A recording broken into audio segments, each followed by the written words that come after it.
Welcome back to the local and community issues and answers right here with Jonathan Lawson. So glad to have in our studios Mr. Reed Scares from the Air Evac Life Team. Welcome in, Mr. Reed.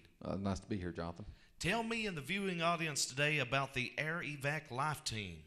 Well, Air Evac was established in 1985 in West Plains, Missouri, and the reason it was established by a local community leaders, physicians, and what its goal was, their determination was, at that point in time, a lot of your air medical transports were only located in the larger cities. It's like, around here, back when I started in the early 90s, you basically just had a couple helicopters. They were at the University of Tennessee, University of Kentucky, and then if you were down here and you needed a helicopter, you had to wait 30, 40 minutes or whatever it took for that helicopter to get there.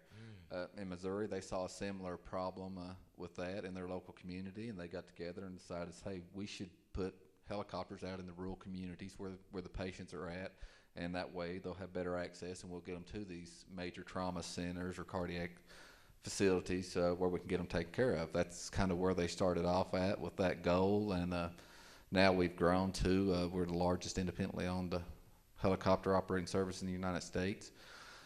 We provide a membership program, and what that does is individuals or families will pay a membership fee. It's a yearly fee. I think it's $50 individual up to $60 if it's an entire household. And basically what that does, it does two things.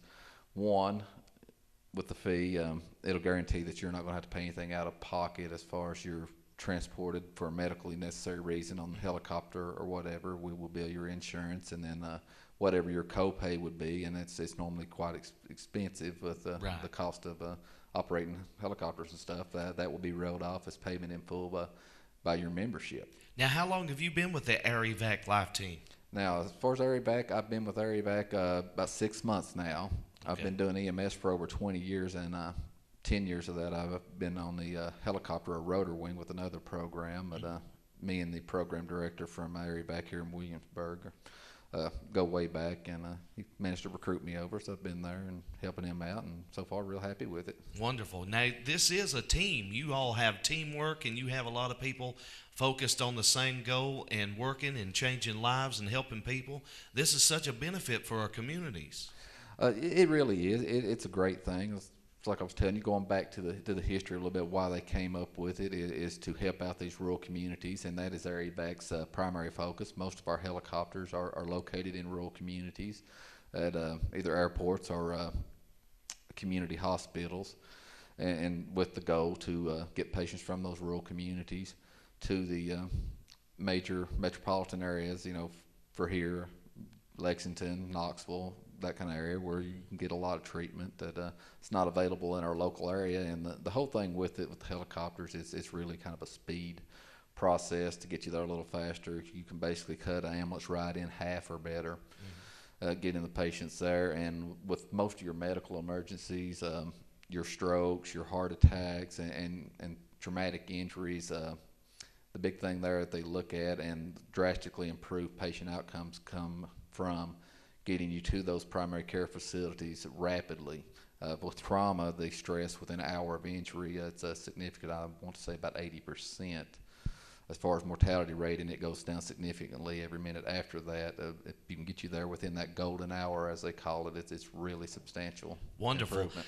Give us an example like on a car wreck scene. If somebody right down here in Corbin is in a car wreck scene and they need to be transferred out to Lexington or to University of Tennessee, about what's the average time on that? Well, the average time, it'll start out, obviously there's the accident, and then EMS will be called out to the scene, and when EMS gets there, the paramedic on scene will evaluate it, and if he identifies that this patient is severely injured and they will benefit substantially from going to a major trauma center, then we'll try to get them in a helicopter and flies out. And then at that point, the call comes into us. The first thing with any air medical company is safety. It's a huge thing. It's been stressed. I know you've seen a lot of these accidents and stuff that's been in the news lately with air medical, and really working with the FAA and everybody all their medical companies got together and they're really stressing safety factors. But what'll happen on a normal call after EMS gets there, evaluates if the patient needs to be transported, they will make a call to our dispatch. Our dispatch will take the information, call our pilot, and he will look at a number of things. He'll look at the local weather, where he's going, and determine whether he can take the flight and whether he can safely take the flight. If he can, at that point, they'll go ahead and accept the flight and dispatch the crew out on it. Normally, within 5-6 minutes, the aircraft is airborne. That's getting out, doing a complete what we call walk around, making sure all their cords are unplugged, everything's fastened down correctly, starting the aircraft up and getting the coordinates punched in and to the scene. We'll get to the scene, and then it just varies from where it's at from the base. We have multiple bases around here. We just about a year ago opened up a base in Manchester, Kentucky, and then we have a fixed wing, which is an airplane we'll talk about here a little later maybe, and also a helicopter located in Williamsburg, Kentucky.